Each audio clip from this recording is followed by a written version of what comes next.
went into the home of my ex-girlfriend and I assaulted the kid that was babysitting at the time. Okay. And is that the only crime that was committed? Other than being there without the right to be, like the burglary, yeah. Yeah. Well, he's lying, of course. We are about to watch the parole hearing of a very dangerous, violent man. A man who is somehow up for parole a year and 2 months after getting locked up for 2 home invasions for multiple assaults. I mean, he could have been charged with attempted murder as to how violent his crimes were. But this parole board, because it's the Iowa parole board, they're not gonna say anything about it. So you're gonna have to wait for my unpacking to get into those details. This is just an epitome, a perfect picture that paints the incompetency of this parole board. Anyways, with that, let's jump in. Hello. Hello. Is there anything about Mr. Becker that's changed or different since we chatted with you last? The only difference with him that I noted is that the no contact order that was in place against him is no longer in place. I actually got notification it was dismissed. Okay. And Mr. Becker actually stopped by my office. He informed me that his victim has actually passed away, unfortunately. So Okay. that's no longer an issue. All right. Colleagues, did you guys have questions? I do not. Thank you. All right, you can bring in Mr. Becker. Thank you. Yeah.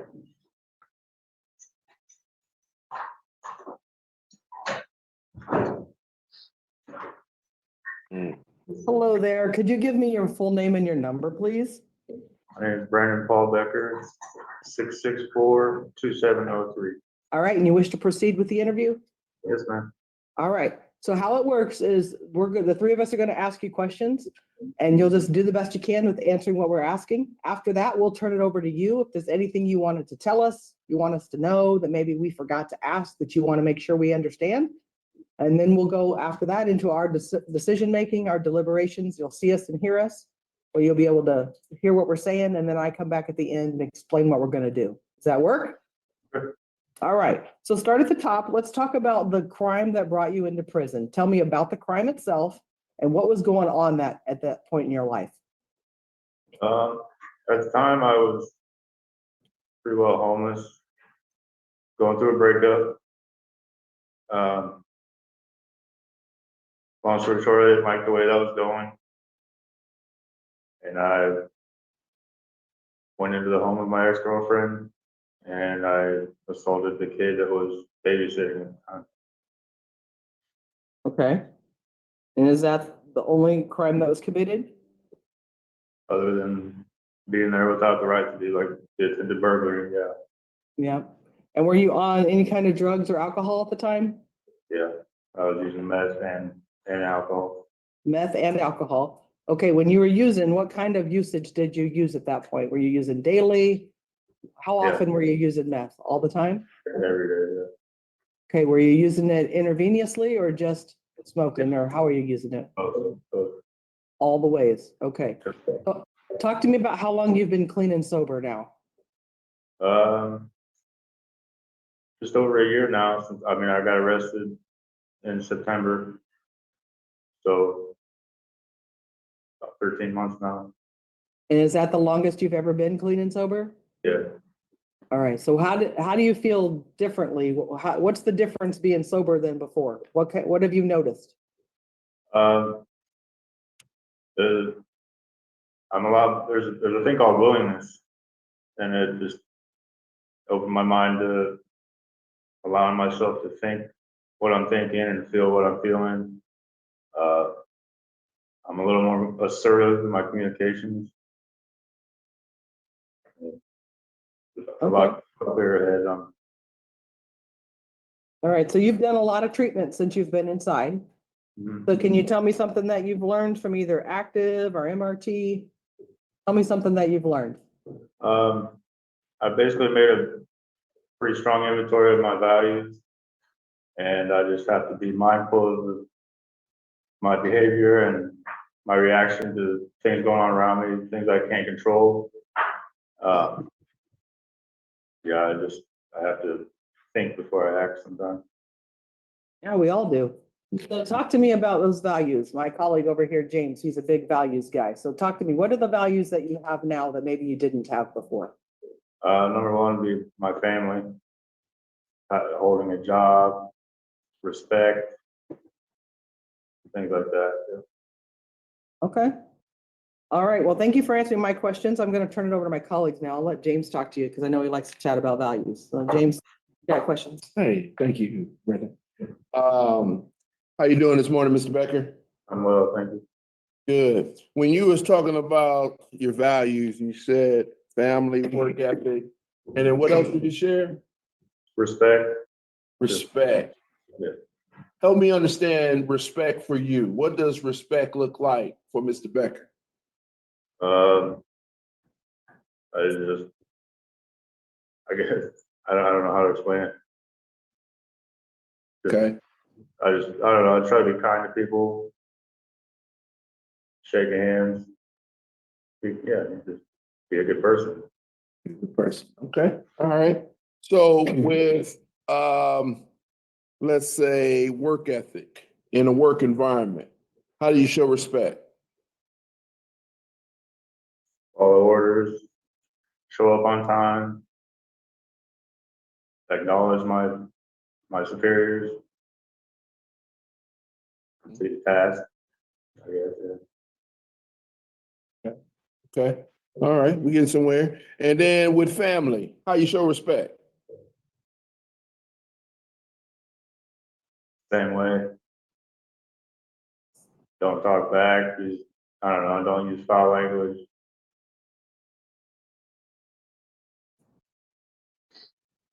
What about maintaining your sobriety and non-usage?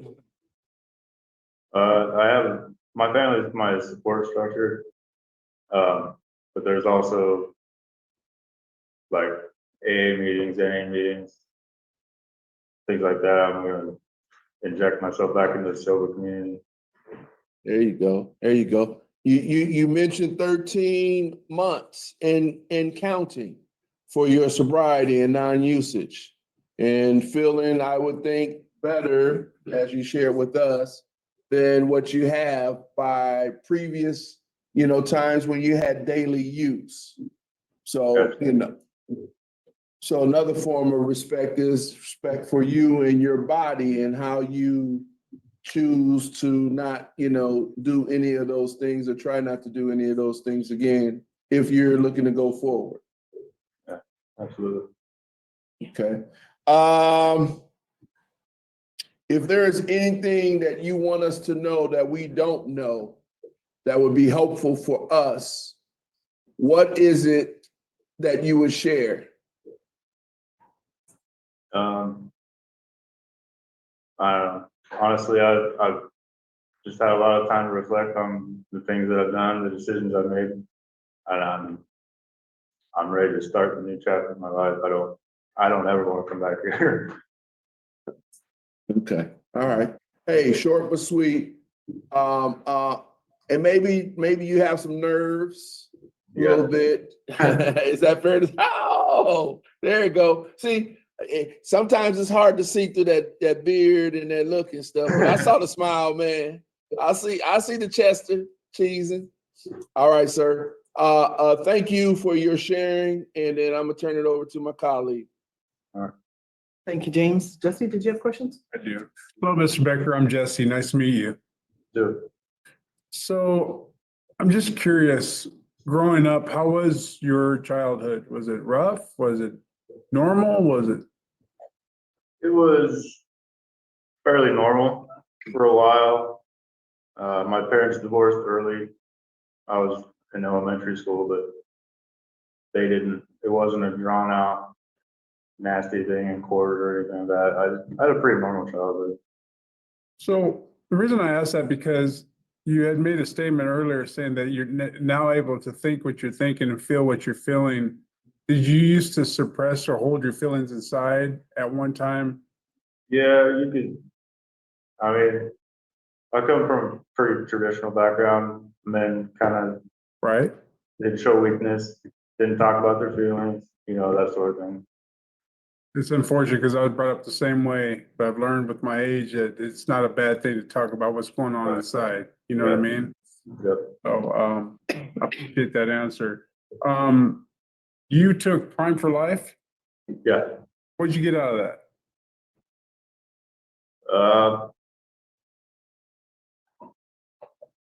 I don't understand the question, I guess.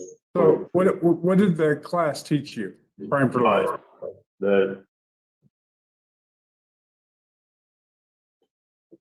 It's been a while since I took it, but the main You thing want, go ahead. there you go. I'm sorry. It's okay. No worries. We can come back to it. If it happens to come up and you remember, yeah, that's fine. So have you taken active class? Yeah. Do you remember that? Yeah.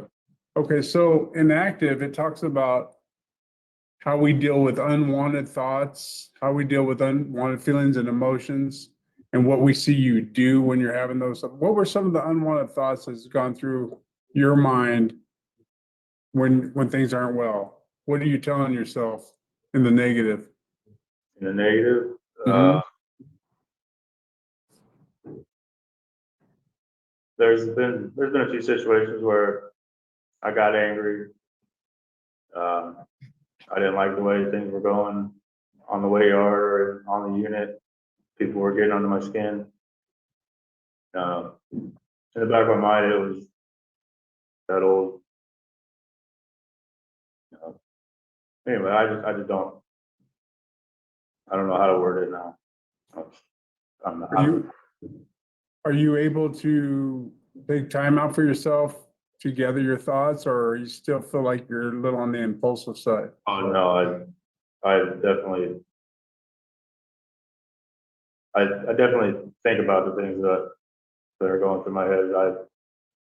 I don't isolate myself so much. I just try to take a step back and think about what's going on before I even respond. And that's when you said isolate, that's one of the things that we see you do when you're having the unwanted thoughts, emotions. That's one of the actions. And when you remember that, it can help you process through those troubles of like, okay, I'm isolated. I know this doesn't work for me, or okay, I'm drinking. That doesn't work for me. That's your moment to notice what you're doing with those thoughts and feelings. Sir, congratulations on your 13 months of sobriety. I hope that you continue with it. I have no more questions. Thank you for answering ones I did have. Thank you. Do you have any follow-ups? No. All right, so Mr. Becker, now's the time. Is there anything you wanted us to know or to think about, or just give us your best pitch on why we should consider moving you forward today? Like I said, I'm ready to go. I want to live a normal life. I have no intentions of coming back here. I don't. Honestly, I want to stay sober. I want to have a job. I want to be self-sustaining. I don't want to live with my parents for the rest of my life. But other than that, I appreciate your time. All right, is there anything else? Nope. Okay, we'll sit back and take a deep breath. We're going to chat and I'll be right back with you. All right, colleagues, who'd like to start? I can. Okay. I was very pleased with the interview. I could tell Mr. Becker was pretty nervous as he was transparent with us and shared that, how he grew up. He wasn't taught to express his feelings. You can see he is trying to be conscious and make that effort to share more, but he still has some of those resistance, because it's just uncomfortable, and we get that. I just hope that he will continue to grow, establish the NAAA sponsor, and just really utilize taking advantage of his support, and also the relationship that he's able to or will be able to establish with his PO.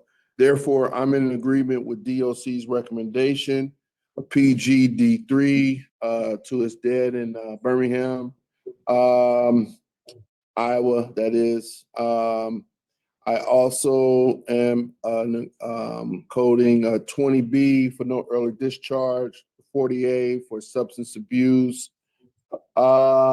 If there is any more to add with, I didn't see anything with mental health or with medication compliance, but if there are to add to that, I'm open.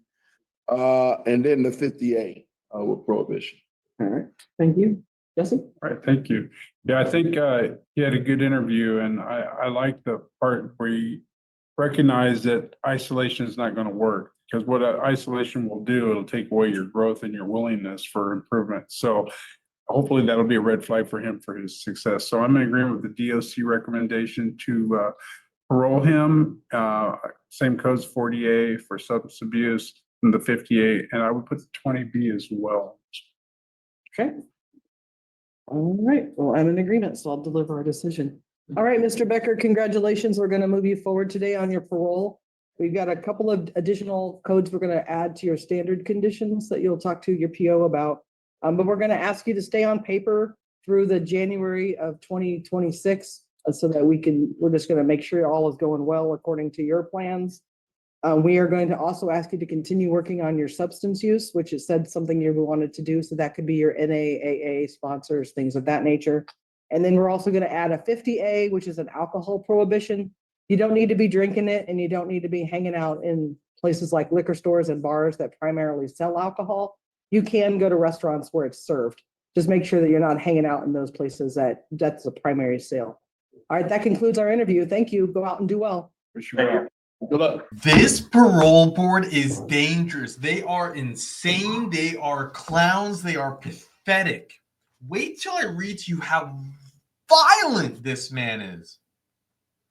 The idea that they let him walk into this room and then make every excuse for him having a horrible parole hearing. Oh, well, I see. You weren't brought up to express yourself. The whole parole hearing lasts like 15 minutes. Oh yeah, I see. That's really great. You said you shouldn't isolate yourself. That's great. You learned so much. I mean, they ask him about the programs he learned. He can't say one word about it. So then what they do is they tell him what he learned and then ask him to just basically say, yes, that's what I learned. That's a great interview. Just wait till he's out on parole when he breaks into a home, beats, I think he's a boy. He was a babysitter. He was someone who was helping the mother's kids get dressed for school. Comes in there with a metal pipe and beats him over the head. That's not what he's locked up for. He escaped. He was a wanted person in that case. Then a few days later, he comes in and breaks into a house, hits his girlfriend, the one who passed away, who's dead now, and dragged her through the ground. And this, what did they sum it up to? Oh, I wanted to.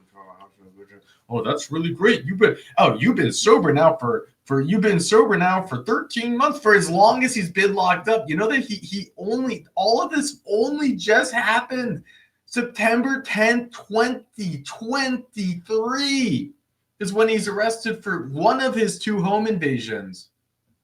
This parole hearing, it took place on November 12th, 2024.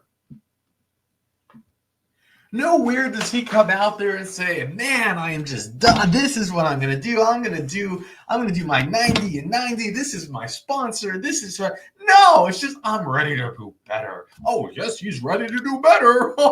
Let's parole this dangerous, violent repeat offender that does not care about anyone but himself. You know, they give him an opportunity. They give him an opportunity to say, I am sorry.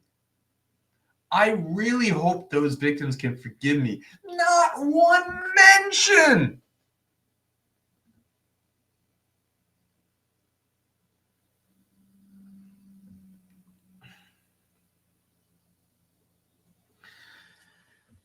You think he's going to succeed? You know, if they cared about his success, they would have denied him. They would have said, go finish this program, that program, this program. Find a better exit strategy. You come in here and start tell us what that 12 steps are.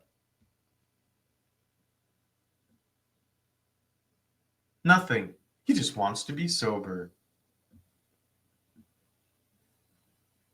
You know, if you didn't have anything to compare this to, this is the first time you're watching a parole hearing. You might feel, but when you see other parole boards, how they handle these type of cases, how they at least can appreciate that there is something called an addiction. There is.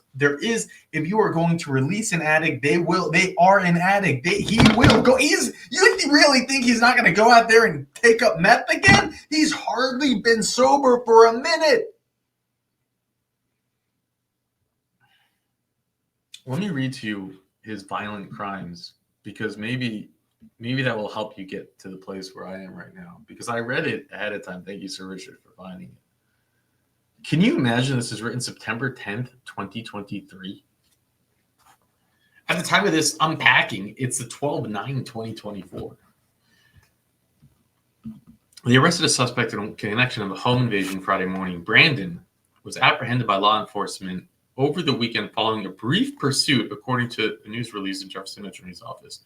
Charges are pending for home invasion in Jefferson and Van Buren counties. 2 home invasions, include burglary and the first-degree charges for the home invasion that occurred Friday morning in Fairfield.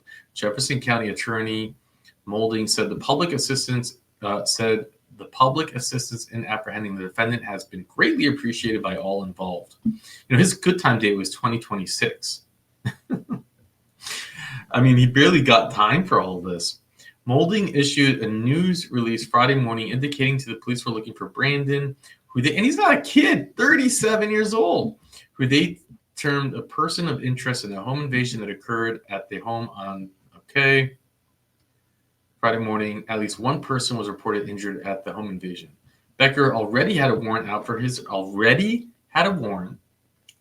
arrest before his alleged involvement in Friday's home invasion. In February 2023, Becker was charged with DV assault this is February 2023. February. So they let him on the run for that long? They couldn't apprehend him? Wow. Yeah, everyone's incompetent here. Can you imagine how terrified she was that he was just on the run? He had a warrant out for his arrest before his alleged involvement in Friday's home invasion in February 2023. Becker was charged with DV assault for allegedly striking his girlfriend in the head and dragging her across the carpet on her face. Becker pleaded guilty to DV assault charge. A month later, in March 2023, Becker was arrested again for violating the no contact order created in response to his assault charge in February. He's still on the loose after these 2 arrests, mind you. And he's on parole or probation or something. So on August 31st, Becker failure to appear for pretrial hearing regarding the revocation of his probation, and a warrant was issued for his arrest. So initial home invasion, violation of protection order. Now he's a no-show. They issue an arrest warrant. Through the county's attorney's office did not release the details about Friday morning's home invasion. A woman named came forward to say that her son was the man who was injured during the home invasion. Baker said her son, Kyle, was taken to the Jefferson County Health Center after Becker struck him in the head and arms with a metal pipe. After Becker busted down the door to the apartment, she said her son suffered 5 hematomas, a bruise where blood pools under the skin in the attack. Schroblingen is dating Becker's ex-girlfriend, the same woman Becker pleaded guilty to assaulting in February. Okay, now I get it. So he broke in and beat up her new boyfriend. Baker said that the girlfriend left the apartment that morning to get clothes for her 2 children, while Schroblingen was getting the kids ready for daycare. These poor babies. I mean, can you even imagine what they had to see? That's when Becker allegedly broke down the door and began beating him with a pipe. Kyle did not know Brandon. They had never met before. Baker said Kyle was beaten in the head with a metal pipe and beaten in his arms. I don't know who called the cops. Kyle thinks he was dialing 911, and then Brandon smashed the phone. This was more than a home invasion. My son was nearly killed. But, who cares? Who cares? Who cares? He's literally paroled. He's paroled a year within a year of getting incarcerated. I don't even, he wasn't even sober as long as they said. What did they say, 14 months or 15 months? He wasn't locked up that long. He wasn't even true. He just made up a date. Baker said her son was treated for injuries at Jefferson County Health Center the morning he was released later that day with this guy. And they're like, oh, there's that smile. Oh, I made him smile. It's like watching a Teletubby show. It's just absurd. It's absurd. Why would they even give him really such a light sentence? And I mean, his good time date was 2026, but he serves really a year in prison. He does nothing and they release him. That's insane. It benefits nobody. And I don't like doing the Iowa parole hearings because of how frustrating they are and how horrible the parole board is. They're literally making things up to justify paroling him instead of holding him accountable for the facts that he's done nothing. He has no idea. There's no chance. If you cared for him, if you were his mother or his father or his brother, and you said, I really want my brother has problems, man. He's messed. He needs help. I know he's not. He can do better. I would say don't release him. You need to have empathy for him. Make sure that he has the foundations in place. I don't know. Can you send him to work release?